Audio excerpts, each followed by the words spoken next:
my heart might be broken. Nope. I mean, it was funny. So maybe I just fell asleep. That was harsh. It's like a bunch of avoidant personalities in the same room. Not a British accent. Books and coffee, that's all I need. Lost in a world of fantasy. Oh, indeed, from sci-fi thrillers to romance tales and horror stories that make me wail. Hey lovelies, and welcome to today's video. A little bit of a change in programming. Today's video was supposed to be the first mountains vlog going up. Something else kind of got my attention. Make the Season Bright by Ashley Herring-Blake. So this is going to be a bit of a reading vlog, but with a slight twist, because I'm going into this expecting to have my heart broken. Ashley Herring-Blake has basically been the reason that I got into romance. Delilah Green Doesn't Care was my first delve into romance, and I was obsessed immediately. I absolutely love that series, and I've saved one, the last book, the Iris Kelly book, because I don't want it to end, and I love these characters.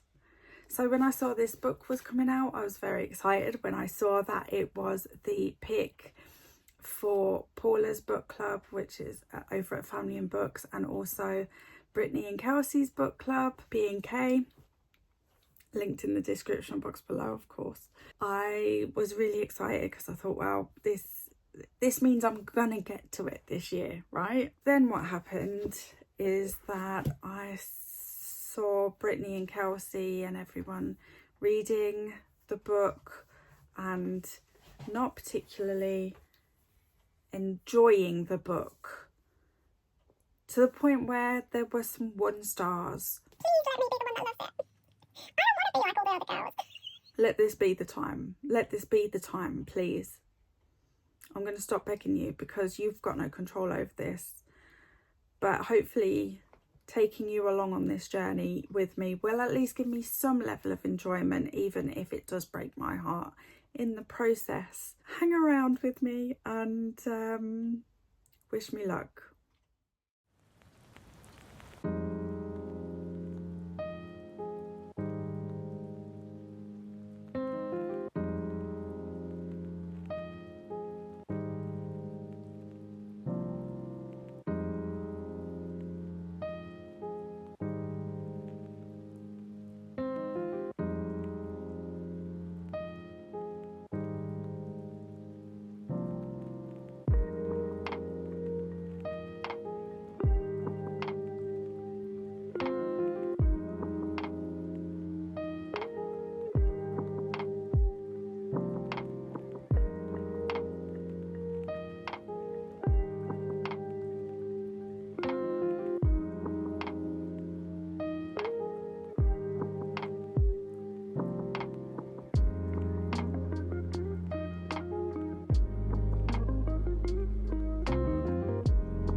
So guys, first update, we're only a few pages in. I changed the plan because I might return this actual physical copy. If it does break my heart, I will be returning it. I got the audio so that I don't use the book. I've started listening to it. I have 2 notes so far. One is, what is that British accent? Because it's not one I've ever heard. My second note is, I mean, I'm so far in the few pages I've read, it's not bad. It's not.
Okay, so I am currently, I don't know how far into the book, but I only have an hour and 40 minutes left of the audio. So I haven't updated as often as I should have, or that I thought I would be. Honestly, I haven't got a lot to complain about, because it could all go downhill from now. Let me just focus on why I stopped reading to update you. I'm really, really enjoying the connections that the characters are making with each other, especially with the mum around. I feel like that mum, it kind of reminds me of my mum in a way, like that slightly inappropriate chat. In my mum's case, very inappropriate chat, but bringing the walls down with each other and things like that. I'm really enjoying that. So far, my heart is not broken. Also, can I point out that they have used my favourite word that I forgot was my favourite word because I haven't heard it or used it in years, and that's ratsvink. If you don't know what that means, maybe read the book, because they use it to perfection. I get why people are not liking it though, because it is a little bit confusing the way one of the main characters' actual name is Charlotte and the ex is calling them Lola, and in her memories obviously she's being called Lola a lot.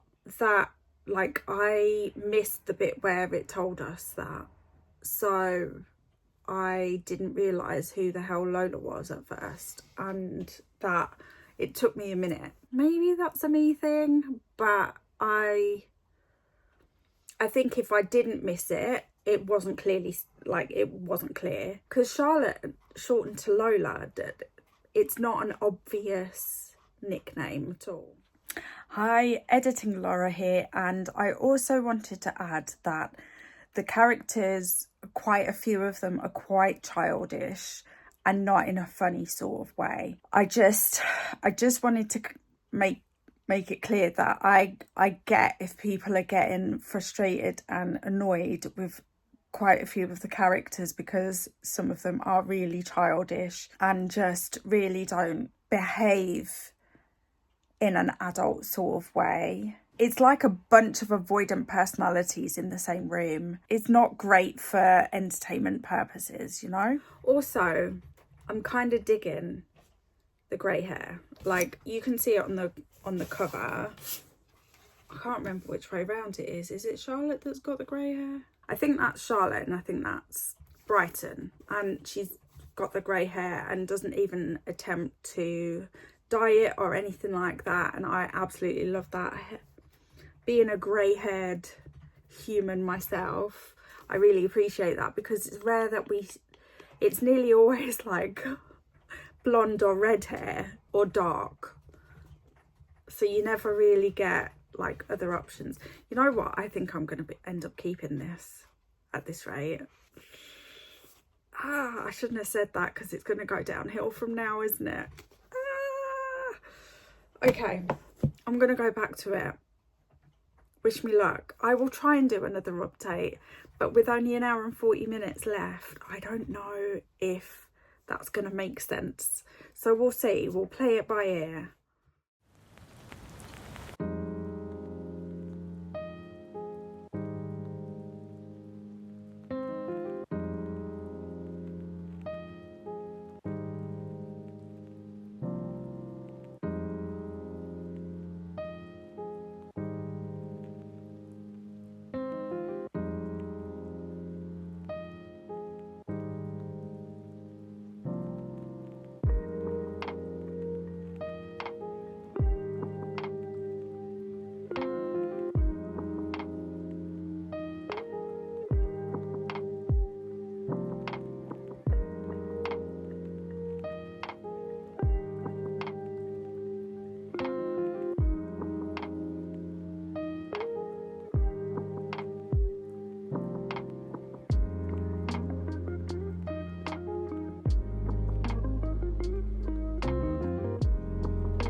actually final thoughts on Make the Season Bright by Ashley Herring Blake. Sorry, I'm still on, we're just doing our last sprinty sprint, and there we go, that's a better view of the book. So, okay, so I don't hate it. I don't hate it. I don't love it, but I don't hate it. If you've been in my sprints and you watch this, let me know. Did you know? Did I hide it well, what I was thinking about this book? Or is it perfectly obvious? I mean, hopefully we're in a sprint, so the chances of people paying attention to what I'm doing are relatively low, right? Yeah, I don't hate it. I definitely don't appreciate the aspects that I've mentioned. But the things that I did really like the way that the characters interacted with each other on the whole, especially with the mum around. That is definitely my favourite thing about the book. And when I stop to think about it, when I've stepped away from it a little bit, I mean, it's only half an hour since I finished the book, but I do think that the couple were actually pretty well suited in the end. I didn't like how it ended. I would have been happier with an ending that felt a little bit more authentic. I would have liked to have felt like it was more authentic. When I read the Delilah Green series, which I can never remember the name of the series itself, when I read that, everything felt pretty solid and real and authentic. And I didn't get that feeling with this book at all. I didn't forget I was reading the book. I felt like I was reading a book all the way through. It just didn't feel authentic, people. And I wish that it did. Will I read another Ashley Herring Blake? Absolutely. Will I read another Ashley Herring Blake Christmas book? Not unless I have to for a book club. Probably not, no. What? Yeah. The only thing that I can think of is that it was because it was for a Christmas book. It felt very contrived and like it was forced almost. It had that very clear Ashley Herring Blake writing style, but it felt like it just felt like she'd been forced into writing it because, you know, it's the done thing that romance writers do a Christmas book, a festive season book. I don't know, maybe I'm wrong. I'd love to hear from the author herself. I'm gonna have to do some snooping around the internet, aren't I, to see if there's any interviews with her or something talking about how this book came about, because I do think that this author is one of my favourite authors. In terms of writing style, I really dig it. Ultimately, it doesn't feel authentic. It didn't feel... It just felt contrived and put together in a slapdash sort of way. I think it was only saved by the editing, realistically. Ooh, that was harsh. My heart might be broken. I don't hate it, but I don't love it. But is that enough to not break my heart? I don't think it is. I'm in a glass case of emotion! Wow. That's a happy ending. Okay, so if you made it this far, let's put a light emoji of some description. Any emoji that emits light, whether it's a light bulb, a sun. Let me know in the comments if you've read this book, what you thought of it, if you did, and if you didn't, are you planning on reading this book? And please join us for Paula's live show over on Family and Books. I will pop the date up on the screen again for you. Feel free to click the link in the description box below and head over to her channel and click notify when she schedules it. Thank you so much for hanging out with me today. Thank you, as always, for putting up with my gobbledygook most of the time. And yeah, have a good one. Love you. Bye. I love you.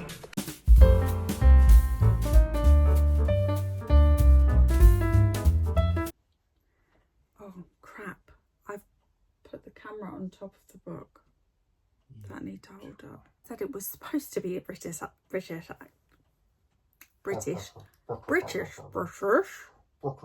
British accent. And seriously, this f***ing dog. Someone's going to take me seriously one of these days. Oh, God.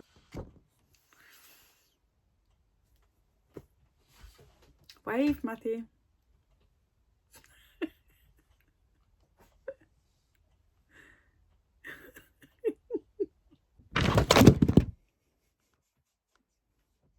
Got your intro sorted.